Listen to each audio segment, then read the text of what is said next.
Well, hi, cheers, I'm back with the 40 Years of Mills and Boon, and I have got another of the Regency classics, and it's called Blame It on the Mistletoe by Terri Brisbin. Okay, and I actually didn't really enjoy this one. Right. Julie Fairchild has loved Ian McClure forever, but the boy she once knew is now a hardened and aloof man. Amid the warm cheer of Christmas, can Julie find a way to turn the spark between them into an enduring flame? Part of the Regency Candlelit Christmas novellas, by the way. So, now I like this because the thing is, Julia is in the world, it's set in the Regency period, and is quite obviously very Pride and Prejudice, very kind of retells and all that, but Julia does not fit in at all. She, of course, is very kind of wild, she's very kind of spirited and free because her sister married very, very well, which elevated her within society, but she's not really, I feel like she's a part of it, but she's playing dress up. And many years earlier, she actually met Ian McCleary, and there was a spark. She liked him. She liked him because she could be herself around him. But then he had an accident, his leg was crushed, left him with a permanent limp, and he's become aloof and embittered. And they're at her sister's house for the season, and mistletoe gets prying up everywhere. Because, hey, if you get a kiss, blame it on the mistletoe, okay? As they say. So, I generally enjoyed this book because I like the fact that it's such a spirited characters within it, okay? Right. There's so much more than a few years between them now that a piece of wood spoke of his months and months of pain and recovery after a carriage accident had taken his life 4 years ago. It had taken his parents' lives, 4 years during which he withdrew from his family and from life to work diligently on his recuperation on that physicians had thought impossible. There stood before her more than a man than the boy she'd been half in love with, as long as she could remember. She likes him. She likes him. But the fact is, okay, he's so withdrawn within himself. He actually has some serious mental health issues going on because he views himself as hideous. He can't walk. He in his own eyes, Ian is less than a man. Okay? Right. So this evening, when he'd arrived and wanted nothing more than several large glasses of brandy, each with a dash of laudanum to ease his way into sleep, after such an arduous journey, it had been the invitation to the gathering that given him no choice, and when Julie had approached him with that look of wonder and concern on her lovely face, it had been their presence, watching the exchange, that had given him the strength to remain on his feet. Yeah, she kind of, he doesn't want, he doesn't want her to see him as a less of a man. But the fact is, okay, that he doesn't feel like she belongs there because of her status. He doesn't belong there either because of his injury. Right. This is from Julia's perspective. Right. The passage of her more than 5 years during which she lived with her sister and her brother by marriage, the Earl of Tabor, had not lessened these feelings within her heart and soul. She could not survive in this world of nobility and wealth and pretence.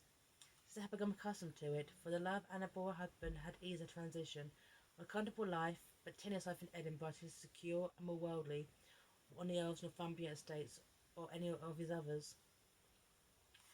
She just does want to, in a way, doesn't want to be there. She wants to be kind of back in Edinburgh. She wants to be back in Scotland. She wants to be home. Right. But the fact is that Ian is still dealing with the repercussions of his injury, and I absolutely love Terri Brisbin's ton of prose on there. She really kind of captures you and drags you in. Her phrasing is so beautiful as well. The pang of loss struck him once more as he envied the man who could walk without pain and ride a horse as he used to. Now he was condemned to constant pain and never pursued his favourite pastime of riding. Taking a full breath and letting it out, he tried to release the anger that sat within him at moments like this. He was alive, he could walk. That's the thing. But he's very, very good at wallowing in self-pity. Okay? And the fact is that he's actually now at the point where he's looking at Julia as a mate in a way. He likes her. He does like her, but he's trying to resist because of his disability. And that's bothering him because now they're on a more equal footing. Now that she's older, now that she's coming to her her season, if you will, he can't be with her because he's scared of it. He's scared of just a bit here. Just a bit here. He was a disabled man from the wilds of Scotland who would never walk without pain. She was a young ward of a powerful nobleman, destined to travel the world. He had no prospects other than those his uncle gave him. She would marry well and live in the highest levels of society. He loved her for years. She would belong to another. Exactly. He's not good enough for her. He's hurting. It's interesting the case of seeing him reading a Mills and Boone book like this from a man's point of view, especially in the Regency period, discussing the case of mental health issues, the fact is gay, he's a lesser man, and the fact is that he's not good enough for her. That's the way he feels. He is not good enough for her. So, but the fact is that Julie is a little bit bored, okay? And so she dresses up in a stable boy's clothes and goes ice skating with one of the servants because she just wants to feel a bit more free and liberated. And the ice cracks, and Ian, in a big heroic gesture, just kind of dives in and pulls her out and saves her life. She gets hypothermia. Okay, and they had to change slightly to preserve her reputation because she was wearing boys' clothes and pushing her ankles, and what a scandal. Okay, the story was changed slightly before being put out for the rest of this Christmas festivities. The Earl's young ward, along with the Scottish guests, had gone skating on the ice with the stable boy as attendant. When the ice had cracked and Miss Fairchild had fallen through, Miss McLean had been able to pull her from the water while the boy ran for help. This version more acceptable than the one that had Miss Fairchild dressed as in the boy's clothing skating with one of the villagers' children when the ice broke. But the fact is that she's got hypothermia, she has to rest, and he is just freaking the hell out because he does truly, truly love her.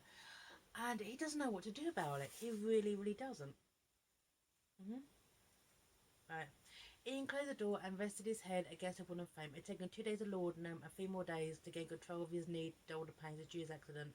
His control had slipped away when he'd been faced with the terrible spasms and fear that she died in his arms and had taken too much, numbing him to most sensations.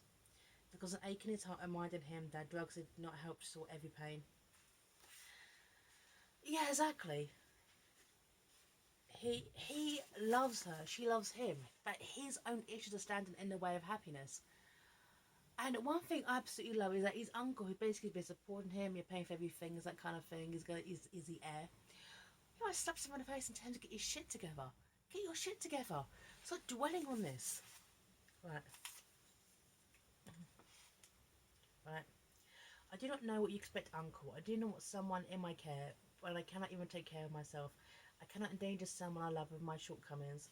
Someone you love, he asked. If you love her, and how can you leave her behind for some other man to snatch up? Uncle, exactly because of the love I feel for her, I will do it. I cannot live every day with the dread of thinking that I could somewhere cause her harm, at least not be able to keep her from it. Right. And he basically says, put your shit together. We've all lost someone, okay? Don't, don't hide anymore. Don't hide anymore. So, and in the end,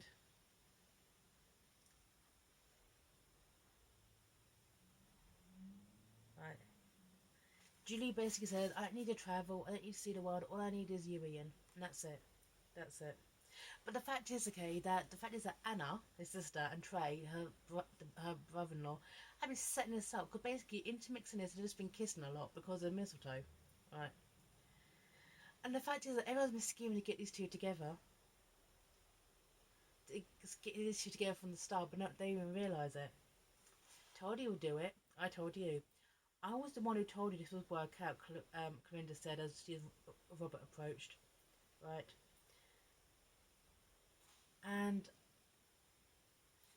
they just need a push to get together. These two have been scheming the entire time to get Ian and Julia together, and yeah, it works. You know, he had to fall through a lake of ice, and he had to kind of break up from his shock. But I loved Terri Brisban's turn of phrase, her prose, her style, the descriptions. You really felt you were there alongside these characters. And it is so good reading a Regency Mills and Boon novel, which focuses a lot, because even though this is about Julia, the main focus is Ian and his mental health issues. Okay, he feels like he's not good enough for her. He feels like his injury's going to hold her back. She deserves better than him, and she's in love with him. And yet I can make it work. So what? He's got a limp. Who cares? So I'm signing off here. Merry Christmas, and bye now.